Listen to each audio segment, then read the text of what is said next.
그런데 여러분, 올해 2019년도가 무슨 띠의 해인지 혹시 아시는 분들 있으신가요? 예, 돼지띠의 해인데 그냥 돼지띠도 아니고 제가 깜짝 놀랐어요. 600년 만에 한 번 역사에 찾아오는 황금띠의 해라고 합니다. 사실 돼지라는 것이 동양 문화에서는 꿈에만 나타나도 뭐 돈을, 재물의 복을 준다던가 먹을 복이 있다고 해서 이 귀한 이 동물로서 여겨집니다. 예수 믿는 사람들은 조금 덜하지만 믿지 않는 사람들은요, 돼지의 해라는 것도 의미가 있는데 600년 만에 찾아오는 황금 돼지띠라고 해서요, 특별히 자녀를 오래 갖고 낳으려고 애쓰는 젊은 세대가 세상에 이러한 시대가 발달되었던 요즘 시대에도 있다는 얘기를 제가 이 신문을 통해서 보고 좀 깜짝 놀라고 많은 생각을 갖게 되었습니다. 사실 우리의 인생에서 어떤 것에 더 중요한 의미를 부여하고 더 중요한 가치를 담기 위해서 황금이라는 단어를 어떤 이 단어 앞에 붙일 때가 많습니다. 예를 들어서 말을 유달리 잘하는 사람을 가리켜 무슨 입을 가졌다고 하죠? 황금의 입을 가졌다는 이야기를 합니다. 그래서 제가 참 부러워하는 초대교회 목사님, 교부가 하나 있는데요, 크리소스톰이라는 교부예요. 교부라고 하면 목사님인데요, 왜 그분을 부러워하는가 하면 그분의 별명이 기가 막히거든요. 황금의 입을 가진 설교자. 아마도 설교를 아주 유려하게, 은혜롭게, 감동적으로 잘 하셨던 것 같아요. 그래서 저 목사님, 저 교부는 황금의 입을 가진 설교자라고 해서 말을 잘하는 사람들에게 그 후로는 황금의 입을 가졌다라고 종종 이야기를 합니다.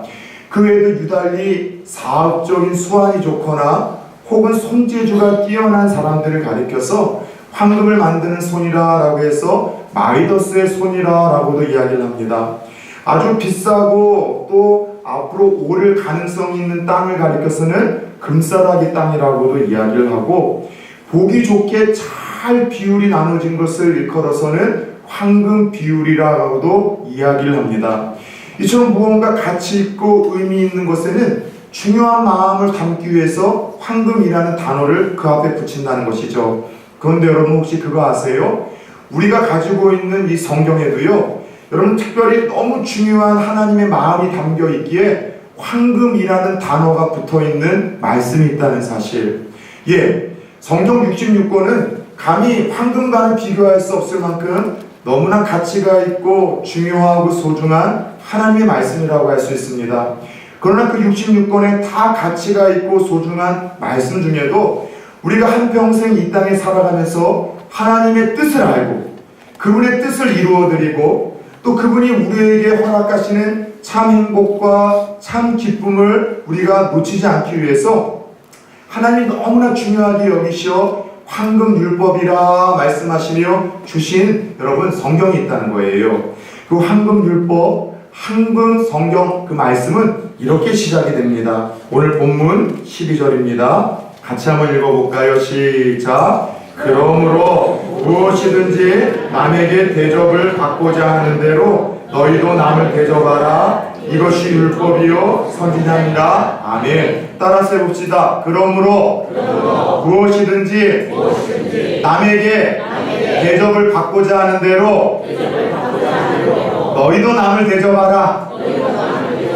이것이 율법이요 선지자니라. 예, 하나님의 뜻을 알고 이루기 위해서 또 하나님이 우리 안에 주고자 하신 참 행복과 기쁨을 놓치지 않기 위해서 꼭 알아야 된다라고 말씀하시며 일러주신 황금율법은 그러므로 무엇이든지 남에게 대접을 받고자 하는 대로 너희도 남을 대접하라. 이것이 율법이요 선지자니라 라고 하신 오늘 이 12절의 말씀입니다. 도대체 이것이 무슨 의미일까요? 무슨 뜻이기에 하나님께서는 황금율법이라는 그 중요한 단어까지도 붙여서 우리들에게 들려주셨던 것일까요?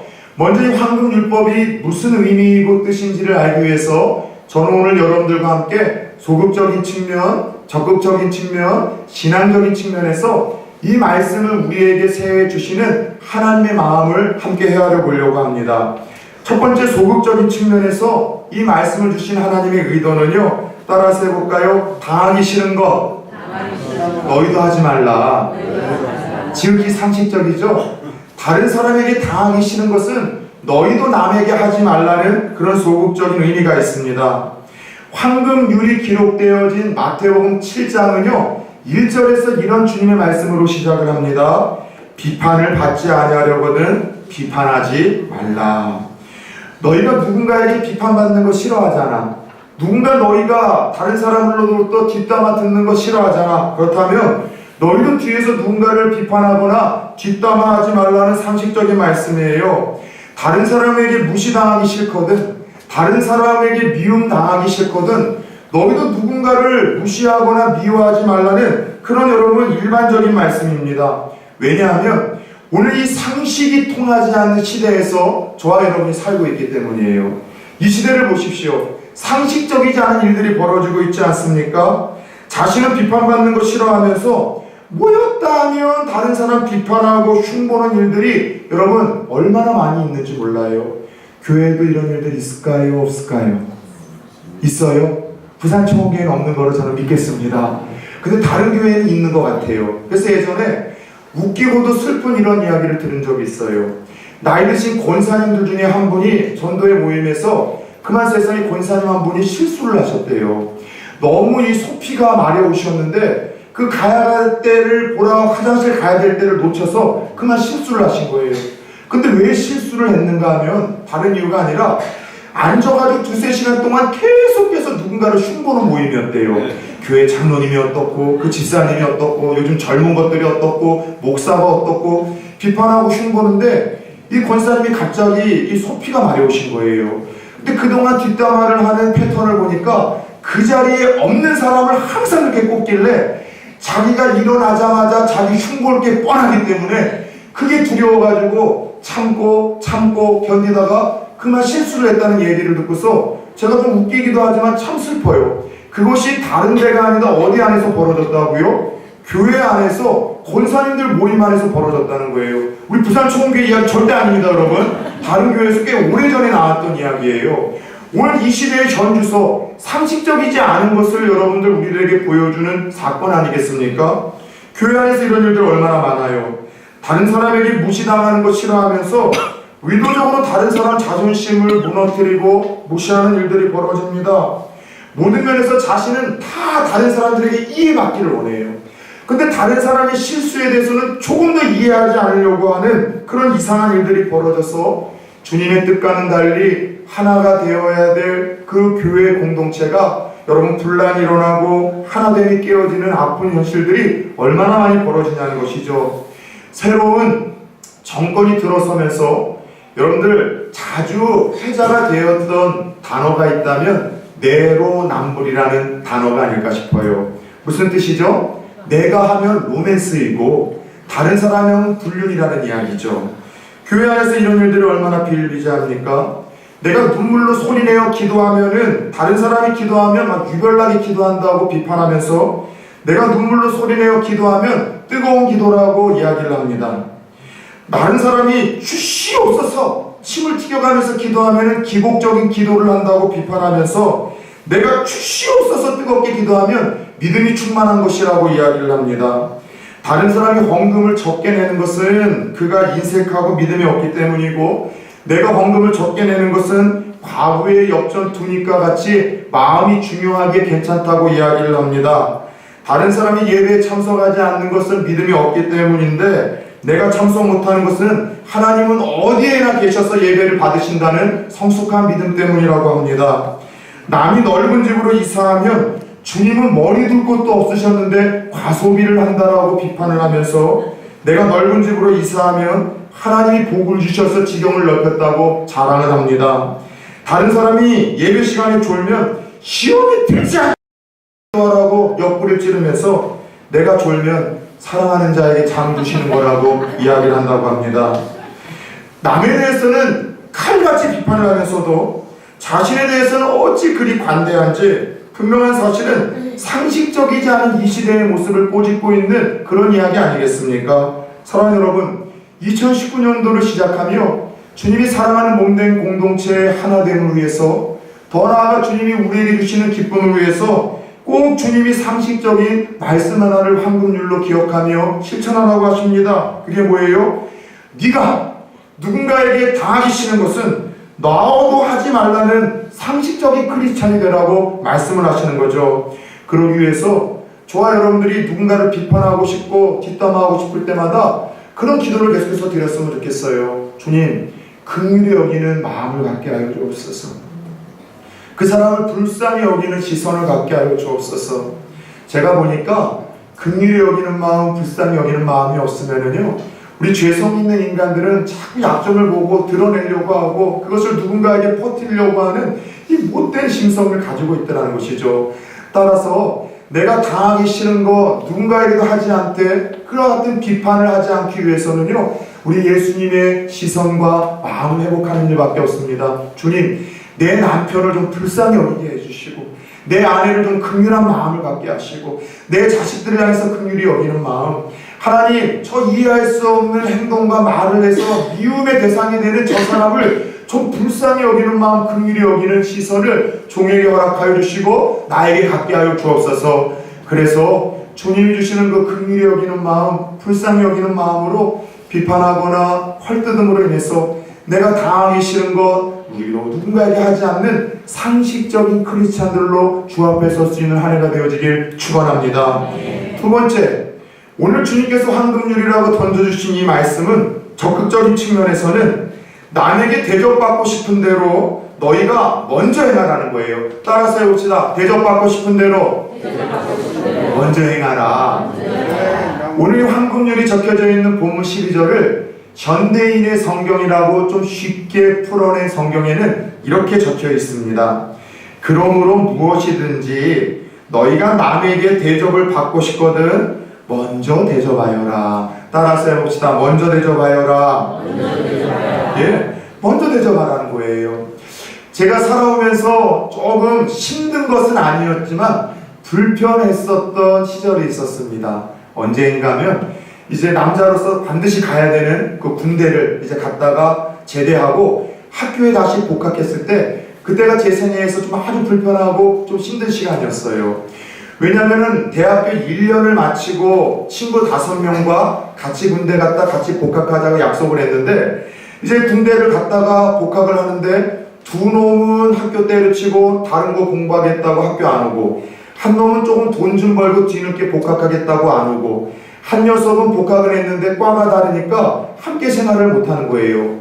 그러다 보니 학교 가가지고 혼자 밥 먹어야 되고 혼자 화장실 가야 되고 교수님들이 과제를 내주거나 레포트를 내주더라도 못 알아들을 때가 있잖아요. 그래서 여러분 못 알아듣는데 다시 묻는 게 저한테는 되게 힘들었어요. 왜냐하면 제가 살아온 생애가 좀 그랬어요. 좀 저는 어둠의 자식이었었잖아요. 여러분 다 아시는 것과 같이 중학교, 고등학교 때까지 오늘 죽어도 지옥에 갈 확신이 있었던 그런 삶을 살지 않았습니까? 그리고 주먹을 쓰는 좀 세계에 있다 보니까 내가 굳이 누구한테 먼저 가서 아쉬운 소리를 하거나 굽히고 들어갈 일이 한 번도 없었어요. 폼생폼사라고 해서 폼 잡고 있으면 다 제 이름이 워낙 유명해서 다 와서 저랑 친해지려고 했기 때문에 그런 생애가 저한테 필요하지 않았는데 예수를 믿어도 그게 고치기가 쉽진 않더군요. 그러다 보니 학교에 갔더니 혼자 꽂아놓은 보릿자루처럼 이게 너무 힘든 거예요. 그래서 제 생애에 진짜 큰 결단을 한번 입술을 물고 제가 이를 물고 한번 내린 게 있어요. 내가 먼저 한번 인사하고 내가 먼저 말 한번 걸고 내가 먼저 아는 척 한번 하고 내가 먼저 돕는 일을 한번 해보자. 그래서 이제는 그 다음으로 학교에 가서 강의실에 앉아서 한번 눈이라도 마주친 이가 있으면은요 먼저 웃는 거예요. 안 보이도록 티가 같잖아요. 그쵸? 그리고 먼저 여러분들 인사하는 거예요. 말 걸어주는 거예요. 항상 커피도 캔커피 2개 사가지고 하나 옆에 있는 분에게 줬어요. 주로 솔직히 이야기를 하면은 예쁜 아기야 자매들한테 먼저 주기도 했는데 그래도 어쨌든 이렇게 나누기 시작을 했어요. 근데 이게 저한테 너무 힘들었어요. 마치 생전 한 번도 안 입어본 옷을 입고 나가는 그 어색함처럼 뻘쭘한 거예요. 저 사람들이 나를 이상한 사람으로 취급하면 어떡하지? 너무 어색하고 막 손가락이 오므라드는 거예요. 근데 참 이상한 반응이 들려오는 거예요. 와, 이번에 복학한 전도사님이 진짜 성격 좋더라. 스마일 전도사야. 늘 웃고 먼저 따뜻하고 정말 매너가 있는 사람인 것 같아. 저는 또 잘한다 하면 더 열심히 하는 사람이잖아요. 그래서 처음에 그게 힘들었는데 아 그래? 저 더 먼저 안녕하세요, 반갑습니다, 제가 도와드릴 거 없어요 나누기도 하니까 소문이 퍼지면서 그 해에 학생회를 선출을 하는데 학생회 회장단에서 저와 함께 좀 학교 일을 하자고 저를 섭외를 했고 그렇게 학생회 회장이 되어 학교에 나가서 최연소 예배부장이 돼서 한 2,000명이 모이는 대학에서 아침마다 체프를 드리는데 제가 찬양 인도하고 기도회 인도하고 말씀도 전배하면서 목회 일을 하나님께서 아름답게 열어주시고 훈련해야 될 것들을 훈련케 하시더라는 것이죠. 그런데 여러분, 이 모든 상황에서는 딱 하나의 중요한 결단과 다짐이 저에게 이런 놀라운 축복을 줬던 거예요. 내가 한번 미소 짓고, 내가 먼저 인사하고, 내가 먼저 칭찬하고 알려주고, 그래서 이 네 가지만 잘해도 여러분 성도들의 삶이 정말 다르게 변화되어지죠. 따라서 해봅시다. 미인대칭. 예, 먼저 미소 짓고, 먼저 인사하고, 먼저 대화를 시작하고, 먼저 칭찬을 하더라도 그 인생은요, 하나님 주신 기쁨이 있고 행복이 있고 주위 사람들에게 사랑과 존경을 받으며 사람들이 모여드는 매력적인 크리스찬들이 되더라는 것이죠. 여러분, 요즘에 그런 분들이 있어요. 요즘 젊은 것들이 인사를 안 한다는 거예요. 왜 애들이 인사를 안 하냐? 왜 젊은 세대들이 인사에서 운전할 정도면 전국 어디서도 초보자 다운전이 가능하다는 이야기를 들었습니다.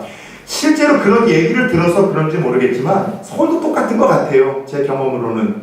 근데 부산 분들이 유독 이렇게 차를 끼워주는 것을 잘 못하시는 것 같아요. 빵빵대고 누가 붙일까봐 그냥 바짝 코가 될 때가 있어요.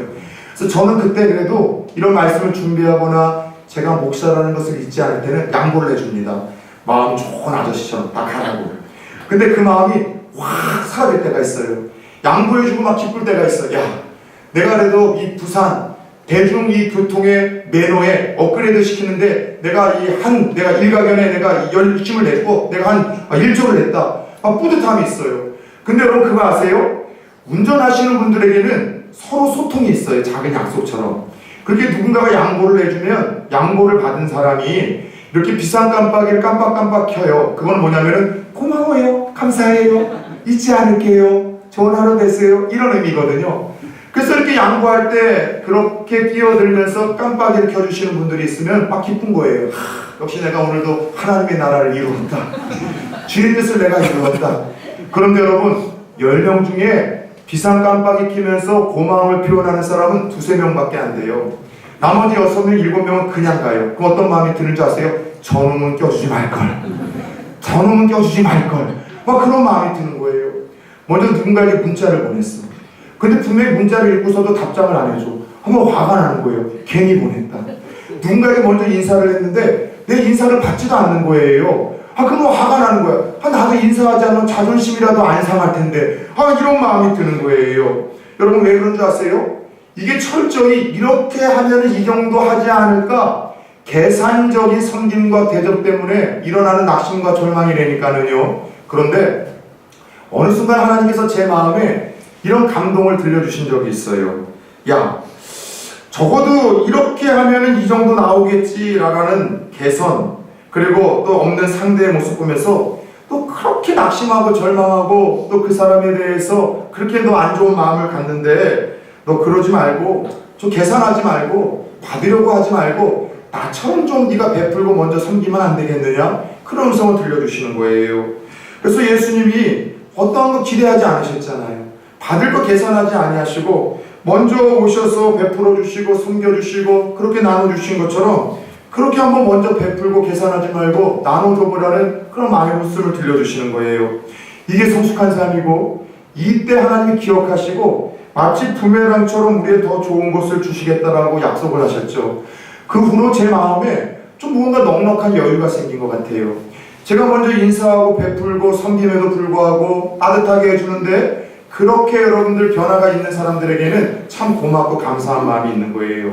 근데 죄송이라는 게 그렇잖아요. 사람이 잘해주면 무시해요. 더 뭘 이용을 하려고 해요.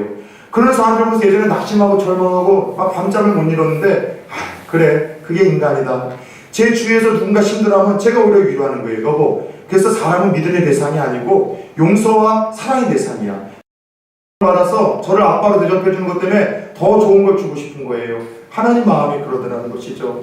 저는 젊은 나이에 제 또래 목회자보다 더 많은 은혜와 축복을 하나님으로부터 받았습니다. 왜 하나님이 저를 이렇게 축복을 하셨는가 곰곰이 들여다보면 두 가지가 떠오르는 거예요. 첫 번째는 제 할머니와 제 어머니 때문이에요. 평생 걸쳐서 손주를 위해서, 아들을 위해서 새벽 한 번 빠지지 않냐고 눈물로 기도하셨던 그 할머니와 어머니의 눈물의 기도가 저에게 축복의 열매를 맺게 해서 저는 아무것도 하는 것 없이 그거 따먹고 앉아있는 거예요. 사랑하는 여러분, 부모의 평생 기도, 자녀의 평생 축복이라는 이 말씀을 가슴에 새기십시오. 자녀들을 위해서 얘들이 앞으로 무엇이 될까? 밥벌이는 할까? 장가는 갈까? 수많은 염려와 걱정 이 100번 하기보다 한 번 하나님 앞에 나와 기도하심으로 자녀들에게 평생 축복의 씨앗을 심어줄 수 있는 그런 부모님들 되어지길 축원합니다. 한 번만 더 따라 세웁시다. 부모의 평생 기도, 자녀의 평생 축복. 예, 할머니와 어머니가 심어놓은 것 때문에 제가 축복을 받고 있고요. 또 하나는 다른 건 아닌 것 같아요. 제가 섬겼었던 수많은 교회 목회자들을 저는 제 아버지와 어머니처럼 섬겼습니다. 그렇게 배워왔기에 정말 그랬어요. 모든 부교육자들이 다 그런 마음 갖는 건 아니에요. 저라고 제가 섬기던 목사님한테 황당하게 혼날 일이 없었겠습니까? 억울하게 제가 여러분들 이렇게 변명도 못하고 제가 여러분 이렇게 책망을 드릴 일이 왜 없겠습니까? 그래도 더 했어요. 더 열심히 사랑했고요. 혼나더라도 더 가서 더 잘 섬겨드렸고 진짜 죽는 날까지 열심히 했어요. 다른 건 아니에요. 그게 신앙이고 그게 믿음이고 그게 하나님을 감동시킨다고 어려서 저는 배웠기 때문이에요. 그랬었을까요? 제가 섬겼었던 그 목회자들이 참 저를 귀히 여겨주세요. 도와주시려고 하고 힘을 써주시려고 하고 애쓰려고 하는 거죠. 다른 것 없어요. 제가 그분들을 대접하려고 했던 그 작은 성김들이 그분들에게 큰 감동의 파장으로 가서 저를 더 아껴주시고 귀히 여겨주시더라는 거죠. 여러분 생각해 봅시다. 눈에 보이는 사람 하나도 온전하게 우리가 권위를 인정하며 대접해 드릴 때 더 많은 것을 주시는 것이 세상의 법도요 일이다 믿지라면은 여러분 영원하신 하나님 우리에게 가장 좋은 것을 후히 주시겠다고 약속하시고 죽어도 더 좋은 것을 주고 싶어 하시는 그 아버지 하나님께 우리가 그분을 대접해 드릴 때 더 좋은 것을 주시지 않겠냐는 것이죠. 사랑하는 여러분, 어떻게 하는 것이 하나님을 잘 대접해 드리는 걸까요? 오늘 말씀을 보면 기도입니다. 하나님에게 나아가는 거예요. 하나님 없이는 살 수 없고 하나님이 주시는 지혜 없이는 살 수 없고 하나님의 은혜 없이는 내 건강과 생명도 내 마음껏 유지할 수 없고 하나님의 도움 없이는 내 자녀도 키워낼 수 없고 내 앞길도 열 수 없고 하나님의 도움 없이는 할 수 있는 거 하나도 없습니다. 그래서 가장 위대한 고백이 뭐라고요? 주 없이 살 수 없는 죄인의 구주여. 하나님 이 고백을 얼마나 좋아하시는지 몰라요. 하나님 없이 살 수 없어요. 이게 하나님을 인정해 드리는 거예요. 그분만이 소망이고 그분만이 인도자이고 그분만이 지도자이고 그분만이 공급자이고 그분만이 구원자라는 것을 인정해 드리는 거죠. 예배의 시간이 그런 것 아닐까요? 헌금은 어떨까요? 여러분 하나님의 나라 몸되기 위해서 섬기는 것, 그 작은 것 하나를 하나님께서 귀히 여기시며 하나님께서는 그 심은 것을 50배, 60배, 100배를 주시겠다고 약속을 하셨다는 것이죠. 사랑하는 여러분, 하나님의 은혜로 2018년도 새해를 우리는 열어제겠습니다. 하나만 물어봅시다. 혹시 이런 착각하고 있지 않으세요? 해가 바뀌었다고 내가 바뀌지는 않을까? 냉철한 객관적인 자리에서 한번 물어봅시다. 해가 바뀌었다고 내가 바뀔 리가 있습니까? 그 헛된 여러분 소망과 속임수로 우리가 살아온 나이만큼 여러분 지금까지 새해를 맞이했던 것 아닙니까? 막연하게 해가 바뀌었다고 내가 바뀌진 않을까? 예, 절대 바뀌지 않습니다. 왜요? 바보는 결심만 하기 때문입니다. 새해가 돼서 이렇게 해보겠다고 결심만 하기 때문입니다. 그러나 정말로 새해가 되었다고 해서 바뀌는 그 영혼들은 결심이 아니라 따라서 해봅시다. 행하는 자이다. 여러분 행하십시오. 그대로 행해보십시오. 1년만 구하십시오. 찾으십시오. 두드리십시오. 하나님의 손을 붙드십시오. 2019년도에 주신 말씀처럼 여호와께로 돌아오십시오. 여호와께 돌아오는 게 뭐라고요? 힘쓰고 애써서 그분을 알기 위해서 노력하는 거예요. 그럴 때 하나님은 이틀 후에 3일 후에 무너진 모든 것들을 즉시로 회복시키시고 즉시로 치료하시고 즉시로 고치신다라고 우리에게 약속을 하셨습니다. 저는 2018년도 2019년도에는 다짐을 했어요. 하나님 앞에서 반복적인 것을 아비의 마음으로 가르쳐주는 목사가 되겠다고. 주일 성수를 힘쓰지 못하는 분들이 있습니까? 올 한해 주일 성수에 목숨 걸어오십시오. 오늘 주일 성수만 드리고 있습니까? 오후에 목숨 걸어오세요. 오후까지 드립니까? 수요기도에 나와서 기도하세요. 수요기도에 나오세요. 새벽에 나오십시오. 새벽에 나오십니까? 훈련사역과 섬김의 사역에 가십시오. 적어도 여러분 마음에 새해가 되어서 내가 바뀌고 싶어하는 기대감이 일말이라도 자리 잡고 있다면 말이죠. 오늘 말씀을 가슴에 새기고 하나님을 하나님들에게 잘 대접함으로 2019년도는 놀라운 것을 경험하며 비상할 수 있는 주인공들 되어지기를 주의 예수 그리스도의 이름으로 축원합니다. 주신 말씀